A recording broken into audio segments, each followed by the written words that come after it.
salam sejahtera. Terima kasih karena bersama dengan saya di Nazlin Unity Channel. Angan-angan bersatu ganti UMNO dah berakhir, kata Puan. Lalu Puan cadang dua pilihan kepada bersatu. Saudara, sebelum ini kita tahu niat Parti Bersatu ditubuhkan atau diwujudkan ialah untuk kira-kiranya nak angan-angan mahu menggantikan UMNO. Itu sebabnya ramai ahli-ahli parlimen daripada UMNO ketika mereka kalah kali pertama dalam sejarah Malaysia, mereka pindah dalam Parti Bersatu dengan andaian dan dengan cita-cita, angan-angan nak ganti UMNO. Tapi nampaknya angan-angan itu tinggal angan-angan makjenin. Tak kesampaian, bahkan sekarang ini ada pula pelawaan tertentu yang mahu bekerjasama semula dengan UMNO. Kalau nak bekerjasama dengan UMNO semula, apa gunanya Parti Bersatu wujud? Lebih baik, betul lah kata veteran UMNO, bubar saja masuk dalam Bersatu. Apa pula pendapat kamu semua? Sebelum kita teruskan ulasan ini, siapa ada masalah kencing manis, gout dan tinggi darah, jangan lupa tekan butang produk yang saya paparkan dalam video ini. Produk ini sangat murah, berkesan dan beribu-ribu orang sudah menggunakannya. Mereka kata sangat baik. Ianya lulus KKM, halal, dan paling bagus, murah.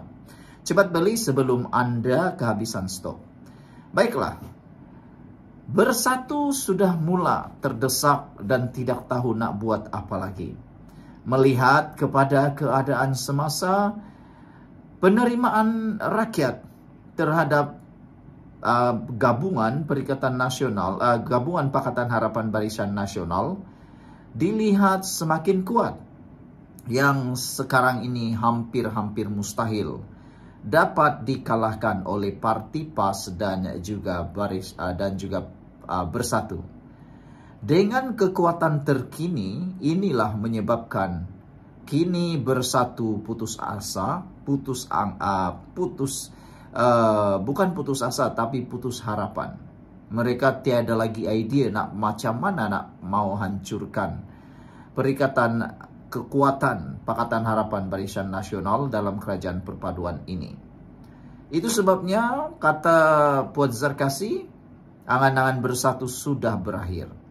Ahli Majlis Tertinggi UMNO, MKT UMNO, Datuk Dr. Muhammad Puan Zarkasi menegaskan, hasrat awal Bersatu untuk menggantikan UMNO sudah berakhir.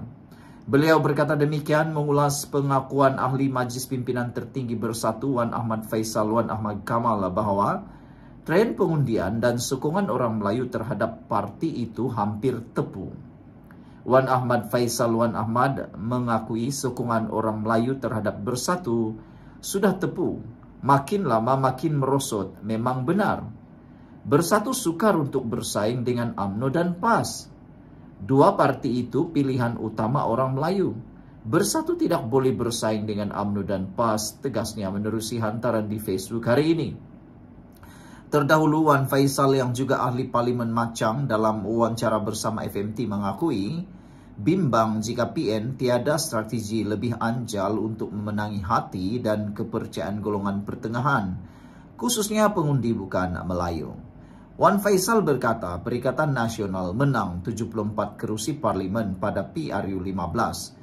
Sekaligus dianggapnya sebagai sokongan orang Melayu dan Bumi Putra, tetapi kini berkurangan kepada 68 kerusi selepas 6 wakil rakyat Bersatu mengalihkan sokongan kepada Perdana Menteri. Dan diramalkan daripada 68 ini akan ada lagi 33 kerusi yang akan hilang daripada genggaman pelukan Perikatan Nasional. Jadi dengan itu hanya ada lebih kurang 35 kerusi sahaja lagi yang boleh dimiliki oleh parti atau gabungan Perikatan Nasional. Termasuklah kerusi Pagoh milik Muhyiddin Yassin akan dirampas dalam PRU 16 akan datang. Mengulas lanjut, Puan yang juga Speaker Dewan Undangan Negeri Johor berpendapat adalah lebih baik Bersatu bersaing dengan PKR. Justru jadikan Bersatu parti berbilang kaum macam PKR. Bersatu perlu lain daripada yang lain, katanya lagi. Satu lagi pilihan terbaik ialah bubar Parti Bersatu. Lebih baik cari warna dan juga kata lain supaya tidak nampak meniru UMNO. Barulah lain dari yang lain, kata ahli Dewan Undangan Negeri Rengit itu lagi. Untuk rekod, Perikatan Nasional hanya menang 3 kawasan daripada 11 PRK yang diadakan selepas PRU 15, iaitu Parlimen, Kuala Terengganu, Kemaman serta Sungai Bakap. 7 kawasan lagi dikuasai Gabungan Barisan Nasional BN, Pakatan Harapan PH, manakala 1 dimiliki Gabungan Parti Sarawak GPS. Bahkan Barisan Nasional berjaya merampas Dewan Undangan Negeri Nenggiri yang dimenangi Perikatan Nasional pada pilihan raya PRN 2023. Sekian dulu untuk kali ini. Jangan lupa tinggalkan komen Anda. Bye-bye. Salam sejahtera. Terima kasih karena bersama dengan saya di Nazilin Unity Channel. Akhirnya, selepas dituduh dengan pelbagai tuduhan dan dakwaan, kononnya Rafizi Ramli merajuk, mahu letak jawatan dan menjadi kegembiraan kepada Walaun, ialah apabila Rafizi kononnya dikatakan merajuk dan mahu letak jawatan, yang paling bising bukan penyokong kerajaan perpaduan, bukan penyokong Rafizi Ramli. Karena mereka tahu semua itu bohong. Yang bising ialah para Walaun. Entahlah, kenapa Walaun pula yang bising? Sedangkan tiada kaitan dengan mereka. Sebenarnya mereka gembira. Sebab mereka tahu apabila Rafizi letak jawatan, itu akan memberikan impak besar dan akan menjadi bahan pula mereka untuk mengatakan kerajaan ini kononnya tidak bersatu padu, kononnya kerajaan ini menanti belah, retak dan sebagainya. Tapi mereka tidak tahu bahawa Rafizi memang bercuti. Jadi sebelum kita teruskan ulasan kali ini, jangan lupa siapa ada masalah kencing manis, gout, dan tinggi darah, tekan butang produk yang ada dalam video ini. Produk itu sangat bermanfaat, murah, dan berkesan. Sudah ramai orang yang menggunakannya dan mereka memberikan testimoni yang luar biasa. Baiklah, selepas dikecam, selepas dihentam, dan macam-macam lagi yang diterima oleh Rafizi Ramli, akhirnya Rafizi bersuara berkaitan dengan dakwaan kononnya dia mahu letak jawatan. Dengan tenang, Rafizi mengulas isu semasa di Facebook di sebalik dakwaan kononnya dia letak jawatan.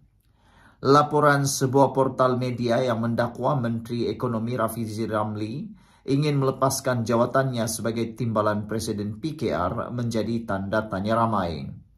Rafizi yang juga Menteri Ekonomi ketika ini telah memohon cuti selama beberapa hari. Keputusan beliau bercuti sebaik selepas tamat pemilihan parti membuatkan ramai percaya bahawa permohonannya bercuti berkaitan dengan pemilihan PKR baru-baru ini. Namun di sebalik spekulasi yang sedang diperkatakan, hantaran Rafizi Ramli berkaitan yang sepertinya sudah kembali bekerja mencuri perhatian ramai dan pastinya Walaun yang paling sakit jiwa.